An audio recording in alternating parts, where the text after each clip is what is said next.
E o que eu queria conversar com vocês é sobre o olhar que a gente tem sobre mãe, né? Mãe é algo tão extraordinário que só pode ter sido uma invenção de Deus. Mas eu fico tão encantada com o processo que acontece para ser mãe. Porque mãe a gente não nasce sendo, a gente se torna mãe. E é tão interessante como é que a gente é seduzido, né? Porque a gente tudo começa com um sonho, né? De pequena fala, eu vou casar, vou ter um tanto de menino. Não é assim? Tive uma menininha que teve que ser chamada com 4 anos na escola, porque ela estava inibindo os menininhos, que ela chegava perto deles e falou assim, você vai casar comigo agora, porque eu quero ter muito filho, então nós temos que começar hoje. Os meninos choravam porque não queria ela ir mudando de menino, né? Que alguém tinha que casar com ela, 4 anos de idade. Então a gente alimenta um sonho. E quando Deus suscita no nosso ouvido e fala, você quer ser co-criadora comigo? A gente não entende isso não. A gente casa, tem o sonho de entrar, de casar, de fazer a festa de casamento. Vai sendo todo um processo. Aí chega um momento que a gente quer ser mãe, engravida. E o primeiro momento, antes do corpo até ser transformado, nós já estamos pensando no quarto, no nome. E o nível primeiro das preocupações é esse: é para Miami, fazer enxoval, vou pegar a lista de quem já vai e já traz tudo para a gente. E a gente vai crescendo nisso, o corpo vai sendo transformado. E as transformações internas, elas vão acontecendo. O homem não acompanha esse processo. Esse processo é só da mulher. É impressionante. A mulher passa não só pela transformação física, mas pela transformação toda da alma.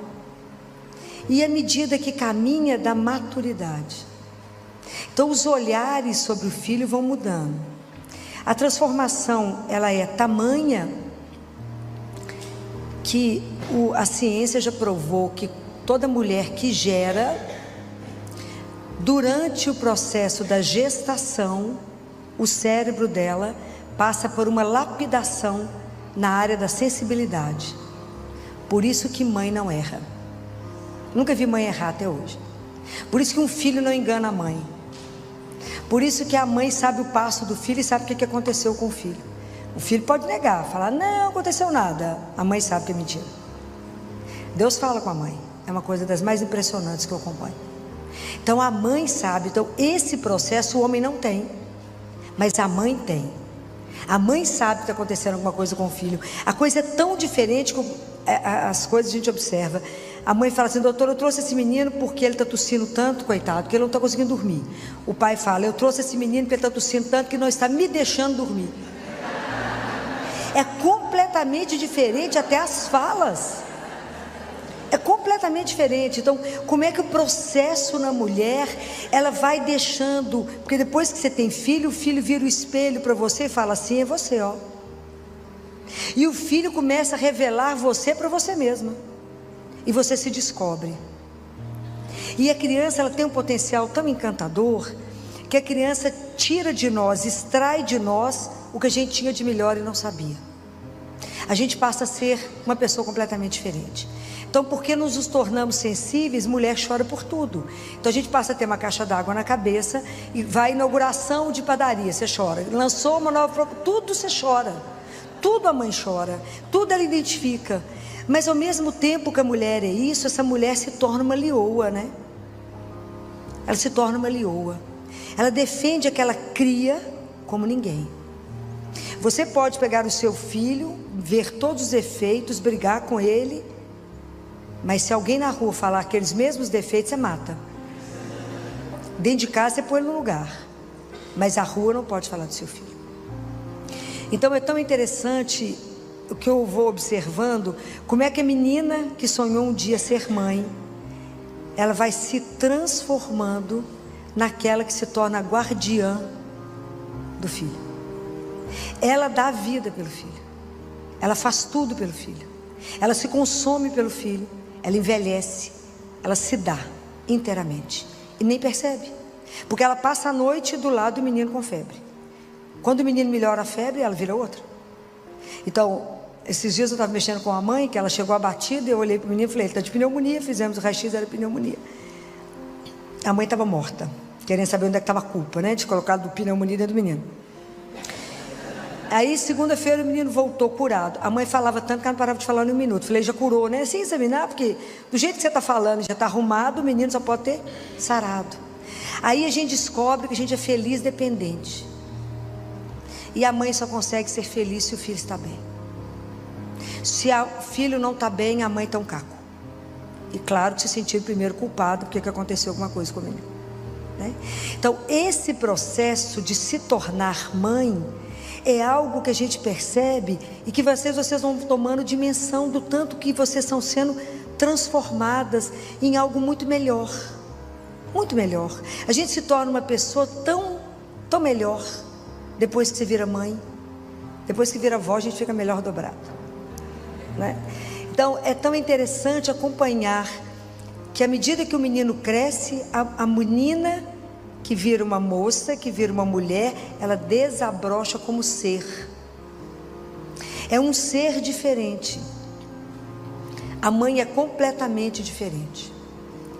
Então, na questão de vigiar tudo, de olhar tudo, de dar conta de tudo, de entender o filho, ela entende que existe um outro processo dentro dela, porque depois que nasceu o menino, ela tem que entender que ela precisa de ser mulher depois de ser mãe. Esse é um outro processo que acontece dentro das mães, que precisa ser visto com cuidado, olhado, porque senão o casamento acaba igual a abelha. Depois tem o menino, mata o zangão, fala, não preciso de você, quero só meu filho. E esse é um perigo, e nós sabemos que é um perigo.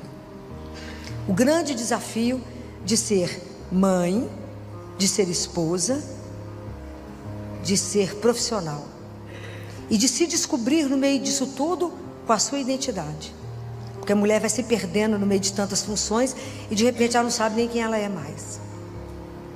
E isso a gente percebe quando a gente puxa a mãe de volta e fala, mas você é tal pessoa, porque a gente se esquece. No meio disso tudo, o amor te consome de uma tal forma que você só se doa e não percebe. Então, entre tantas funções da mãe, e quando o padre chamou para esse café, que era um carinho com vocês, é de vocês nesse momento poder se posicionar diante de vocês mesmas, porque a rotina tira a beleza daquilo que a gente vive, e a gente acha que é aquilo mesmo. Para mim, a maior missão concedida, solicitada a uma pessoa é: cria para mim esse menino, educa, faça dessa criança que chegou para você esse manual de instrução, um homem e uma mulher que o mundo vai admirar. Você fala, eu não dou conta dessa missão. Mas é interessante que no primeiro momento a preocupação da gente é o menino, é ter leite, é dar o peito, é ver o menino crescer, e é ver o menino bater todos os marcos do desenvolvimento, né? E é claro que nós como mãe achamos que o nosso filho é o mais inteligente, mais esperto, o melhor. Doutor, ele já faz isso, claro que todos fazem isso naquela época, né? Mas o menino dela é sempre mais bonito, mais inteligente, a gente deixa, porque isso faz parte do ser mãe, faz parte. E a mãe que nasce o bebê, que não é aquilo que ela sonhou, a mãe que tem um filho com uma síndrome, ou a mãe que nasce o filho prematuro, ela sonhou com aquele menino corado de 9 meses, de 4 quilos, nasce um menino de 600 gramas.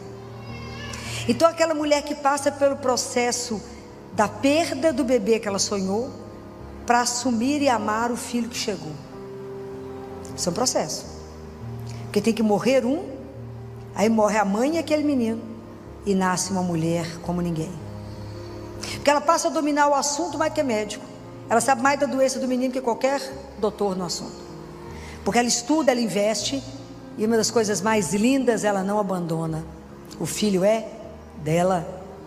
Os homens, em mais de 40% vão embora, porque o defeito é sempre da mulher, né? A família dele é sempre perfeita, é na sua família que tem esses negócios, na minha não tem nada não, isso a gente escuta todos os dias. Mas eu nunca vi mãe abandonar filho, e é uma coisa tão impressionante isso, porque o amor de mãe é algo tão, que mais me lembra amor de Deus, que mãe é para ser estudado. O Padre Joãozinho falava que, fala, né, ele está vivo, que cuspe de mãe tem que ser estudado. Porque o menino machuca, chega gemendo, chorando, a mãe beija o machucado e o menino sai pulando. Então tem algo naquele cuspe que só Deus entende. Mas isso tudo chama amor, né? Que é a capacidade da mãe da superação. Mãe não conhece não. Mãe não conhece impossível. Mãe muda a história dos filhos. Todas as grandes modificações dentro da medicina da história foram feitas pelas mulheres, pelas mães. A vacina tríplice e a celular só existe porque as mães foram para a rua em Londres e falaram: não vacinaremos os nossos filhos porque essa vacina da crise convulsiva é a vacina que tem no SUS. O SUS só dá a vacina celular quando o bebê nasce e tem crise convulsiva. As mães fizeram uma marcha e falaram: não vacinamos. Aí os meninos começaram a ter a coqueluche, começaram a ter as doenças pertinentes à vacina. Aí o reino reuniu e falou: busca os cientistas, que eles têm que descobrir alguma coisa, porque ninguém passa por essas mulheres. Ninguém passa por elas. Elas falaram que não vão dar isso para os filhos e elas não darão. E não dão, quem faz isso com a mãe? Mata a mãe, mas não faz. E aí foi criada a vacina tríplice celular, que hoje vocês pagam, os meninos não têm efeito colateral, mas isso foi a marcha das mães. Poucas pessoas sabem disso, mas isso é uma realidade. Então a grande transformação é a mãe. A mãe é aquela que eu falo com os residentes: aprenda a escutar que você não vai errar diagnóstico. Ela não tem que saber o nome da doença, mas ela fala: é isso, isso, isso. Você faz o igual, só isso, mais isso, mais isso, está tal doença. A mãe sabe quando tem uma coisa errada com o filho. Teve um caso engraçado lá no consultório, que foi o casal, a mãe falou: filho, eu trouxe esse menino, que está com uma tosse que sai da alma. O marido falou: mas quem está tossindo, gente? Tem ninguém tossindo dentro de casa. Ela falou: ele, seu menino, está tossindo.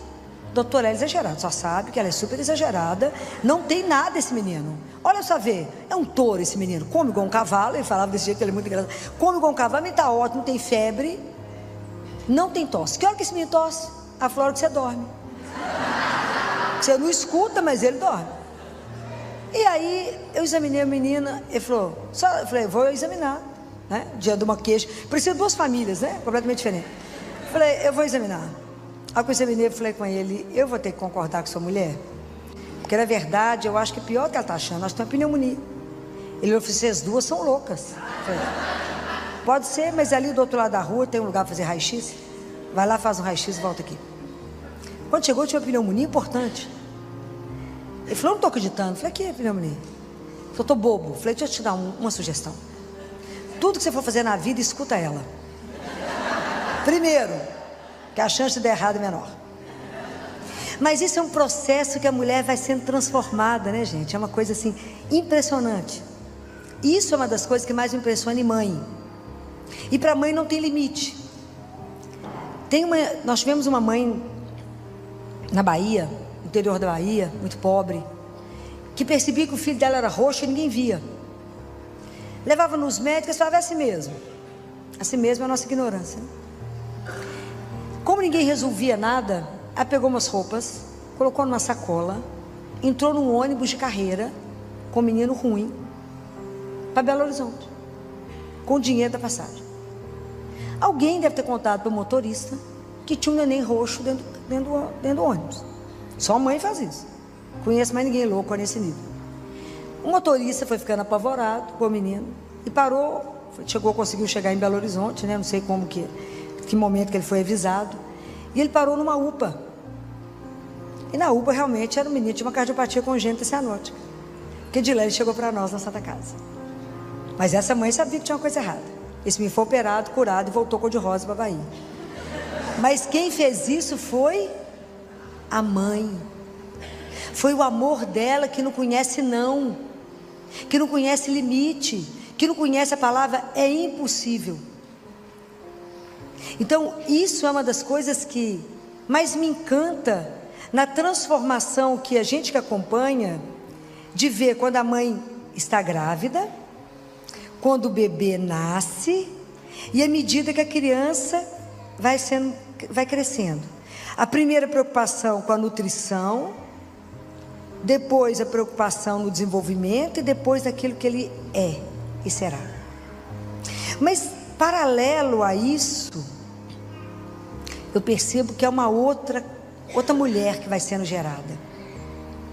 Então eu percebo que vai crescendo duas mulheres ao mesmo tempo, e muitas vezes a gente não percebe. Mas no processo da construção do outro, à medida que a mãe toma consciência que o filho não é dela, claro que é meu, pois eu que amo esse menino, que gerei, que criei. Esse menino não é meu, mas ele é um empréstimo. Ele me foi dado para ser criado para Deus, e um dia eu vou ter que dar contas a isso. Cresce em mim uma outra mulher, que é a mulher de oração. Que eu falo que o caminho mais curto para a gente aprender a rezar é ser mãe. O caminho mais curto. A gente que entra numa igreja pensando em casamento, naquele glamour, na lua de mel dos sonhos, isso tudo vira nada a partir do momento que a gente é mãe. E a partir do momento que a gente descobre a primeira febre. Primeira febre, você acaba de dar o remédio, você põe o termômetro. Mas acabou de engolir o remédio. Você fala, doutor, o remédio não abaixou. Eu falo, mas quantos minutos tem que você deu o remédio? Agora, não, demora 1 hora para fazer efeito. Mas o termômetro já foi colocado pelo menos 10 vezes, até a febre abaixar. Então a mãe descobre. E aí a mulher vai descobrindo que, na verdade, quando a gente é convocado para casar, para ser mãe, a gente é chamado a uma missão muito maior. Porque a mulher é aquela que não só constrói os filhos, mas o primeiro filho que ela constrói é o marido que ela jurou fidelidade, que ela recebeu o primeiro filho naquele momento no altar. Aquele que ela achou que ia ganhar um ombro, não, ela que tem que dar o colo inteiro. Não é assim? E a partir do momento que você casou e tem filho, você nunca mais tem direito de chorar, a não ser quando toma banho. Porque já mistura com a água do chuveiro, fica tudo por lá. Porque se alguém perceber a mãe chorando, a casa cai. Né? A mãe fala, estou com dor de cabeça, todo mundo fica olhando para a mãe. A mãe engole o comprimido, já sarou? Não, acaba de chegar no esôfago, agora que descer. Sara a mãe. Mas primeiro a mãe tem que engolir o comprimido para sarar. Então mãe não tem direito de deprimir. Se a mãe deprime, a flor murcha, o cachorro adoece e a casa vira um caos. Estou falando mentira? Não estou. A mãe é aquela que esses dias eu estava rindo de uma família, 4. A família falou, doutora, filho, todo mundo lá em casa teve dengue, mas o meu marido ficou em estágio terminal.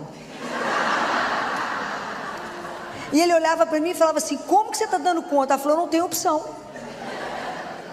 Eu tenho que dar conta de vocês, de 2 meninos e de mim. Mas ele estava em estágio terminal. Que é assim mesmo, a gente já sabe a intensidade que modifica. Então a mãe é aquela que vai aprendendo algumas coisas. Essa é a primeira. Chora em silêncio no banho ou de madrugada. É aquela que tem que estar sempre animada, porque os meninos ficam olhando para ela. O menino olha, ontem quando eu falei com a mãe no consultório, era o meu último menino, mãe, de novo, ela me ligou na hora do almoço e falou, doutor Filó, eu estou preocupado, meu menino está tendo tosse e febre desde segunda-feira, mas é um pico por dia, e meu marido falou que não é nada. Eu falei, eu não gosto dessa murrinha, porque isso para mim é pneumonia, pode ir para o consultório. E aí quando eu falei, mas faz o raio-x antes. Na verdade tinha meio pulmão tomado à esquerda. Quando o menino viu, ele falou, mãe, eu vou morrer. Porque o menino olha para a mãe. Se a mãe apavora, ele desorienta. Se a mãe mantém a cara de paisagem, ele fala, tá tudo bem. Então mãe não tem direito nem de expressão. Sempre a cara, né, de paisagem, porque ela tem que manter a classe, porque senão cai a casa. E isso são coisas que a gente vai adquirindo, porque a gente não nasceu com elas. Mas é a vida de ser mãe que nos transforma. Mas quando a mulher vai percebendo isso, ela descobre que ela não vai dar conta de manter a família. Ela tem que ser mãe, ela tem que ser mulher, profissional, dona de casa e tudo mais. Sozinha a gente é capaz? Não. Então eu percebo que nesse momento a mulher amadurece para descobrir o terceiro tesouro que a igreja nos dá. Porque para conseguir esse terceiro tesouro, a gente tem que amadurecer um pouquinho. O primeiro tesouro que a igreja nos dá é Jesus. E a gente tem um encontro com Ele, Ele olha nos nossos olhos e a gente quebra inteira. O segundo tesouro que a gente descobre é a palavra de Deus. E a gente se enamora da palavra. Mas o terceiro tesouro, a gente precisa de um pouquinho mais de caminhada e de maturidade. É Maria. Ela é o terceiro tesouro da igreja. Porque aí eu percebo que a gente passa a ter uma proximidade, que fica de mãe para mãe, né? ela sabe a sua dor, ela sabe a sua preocupação. Ela também recebeu a missão de gerar. Claro que ela gerou o filho unigênito do Pai, mas o nosso também é filho, e também uma missão foi confiada. Claro que a proporção é devida, mas não deixa de ser uma grande missão, é criar os filhos de Deus. Então eu posso falar com ela, porque eu falo com ela o que o filho fala comigo. Como é que o menino fala com vocês? Mãe, pede o pai para mim. Não é assim? Por ela ali está morrendo de mãe, não é verdade? Porque o pai às vezes é mais durão, mais difícil. O menino fala, mãe, pede o pai para mim, que é negócio. Não fala nem o que é, porque a mãe já sabe. Da mesma forma a gente chega diante de Nossa Senhora e fala, mãe, pede o pai para mim. A senhora é o caminho mais curto, só está do lado dele, fala no ouvido dele. Pede o pai para mim. Como é que Deus pode resistir a uma de vocês como mãe de joelho? Não resiste. Por isso que a oração de mãe é uma coisa tão impressionante. O que Deus fez com Mônica, o São Agostinho foi só convertido. Ele foi bispo e doutor da igreja. Porque Deus, quando pega, ele pega de jeito. Então como é que Deus nega o pedido de uma mulher? Não nega. Mas a mãe com poder de oração, ela santifica a casa. O marido não resta importância não, daqui a pouco ele está de joelho pior do que eu sei. Por causa de quê? Por causa da mulher. Então é tão impressionante o poder que a mãe tem no silêncio. Quando a casa está naquela confusão, todo mundo se matando, o que a gente aprende quando olha para Nossa Senhora? Nossa Senhora do silêncio, né? Cala. Espera. A mulher vai tendo sabedoria de compreender, de naquele momento não entrar em crise, naquele momento não tomar partido, de calar, de observar, de pedir sabedoria naquele segundo que te resta para não matar ninguém. Quando os meus clientes, por isso tem que ter ela na janela, doutora, para já não mandar alguém pela janela. Não é para os meninos não caírem. Então, quando a gente vai percebendo isso, né, e vai entendendo a missão que é confiada na mão de uma mulher. A mulher, se ela fica viúva, ela mantém a casa, cria os filhos e põe todo mundo de pé. A família que quebra, a mulher com trabalho manual levanta a família. Quantos casos vocês conhecem? A Fanny é uma delas. Loja maravilhosa de chocolate, Fanny colocou a família de pé, começando a fazer chocolate dentro da casa dela, quando o marido perdeu o emprego. Onde era a garagem, virou a fábrica que eu acompanhei o negócio desde o início. Ele nunca mais conseguiu emprego, depois trabalhou com ela e virou a fábrica que virou. Mas quem que fez? Fazendo chocolate dentro de casa. A mulher tem essa capacidade, o homem não tem. Então são tantas coisas que eu observo que a mulher, porque Nossa Senhora, quando criou Jesus, ela não recebeu o manual de instrução, não tiveram cartão de débito nem de crédito, nem teve legião de anjo ajudando. Lavou, passou, cozinhou, cuidou desse menino que era quem é. Então quando a gente recebe essa missão, entende, como é que eu vou dar conta? Se eu tenho 1, 2, 3 ou 4 filhos, cada um é de um jeito, os dedos da mão não são iguais. Eu não consigo educar do mesmo jeito, eu não falo com um igual eu falo com o outro. Eles são diferentes. Mas como é que a mãe dá conta de perceber o momento que é o marido que vira um filho que precisa de colo, que eu preciso pôr o marido de pé? E porque a última que a gente olha é a gente. Depois que tua casa dormiu, a mãe lembra, olha, eu existo, né? Eu existo, né? Eu posso pensar, né? Eu posso descansar. Eu nem sei se ela está aqui, uma cliente minha, que um dia de tarde, devia ser umas 8 da noite, 7 e pouco da noite, eu trabalhando lá no consultório, eu atendi o telefonema dela, porque ela não liga fácil. Quando eu atendi o telefone, ela gritou do outro lado da linha, doutora Filó, matei meus meninos. Você imagina o susto de quem está do outro lado da linha. Eu falei, como é que é? Você fez o quê?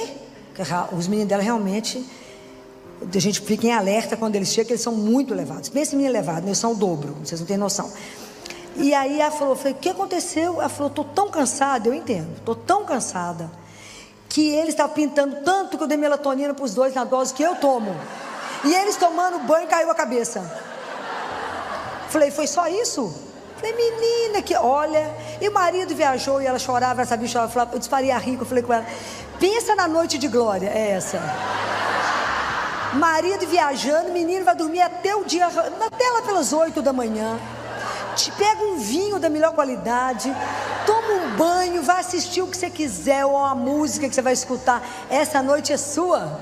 E aproveita que é só essa, porque ele não vai ter outra chance não. Você não matou os meninos, eles vão dormir e a mãe vai descansar, né? Você imagina, depois que o pediatra recuperou o SUS, pregava, né? Não é brincadeira, a mãe tem direito de respirar e falar: vou descansar, né? Porque não é brincadeira. Mãe é igual, mãe é sempre alerta, né? A coitada da mãe está sempre alerta, porque se ela cochilar, o menino faz arte. Se cochilar, alguma coisa sai errada. Mas é esse processo que eu percebo, né? Assim, mãe é uma coisa que me encanta tanto, porque eu vou vendo essas duas transformações acontecendo: a física, a emocional e a espiritual. Então a mulher, ela se torna de verdade, a mãe, uma mulher de oração, e ela coloca a família no trilho. Mas o que seu filho tem que ver na mão, na sua mão? Que o filho imita. Na verdade, Santo Agostinho via a mãe indo para o Santíssimo. Ele não ia não, mas ele via a mãe indo. O que seu filho tem que ver?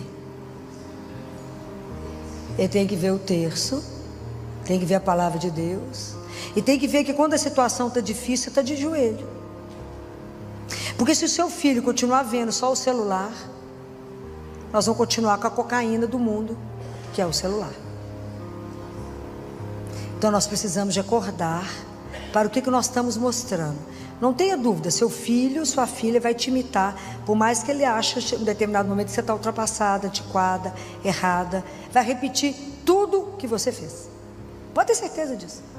Porque amor de mãe é uma coisa tão poderosa, de atitude de mãe, que a ausência do amor materno é a única doença psiquiátrica sem tratamento.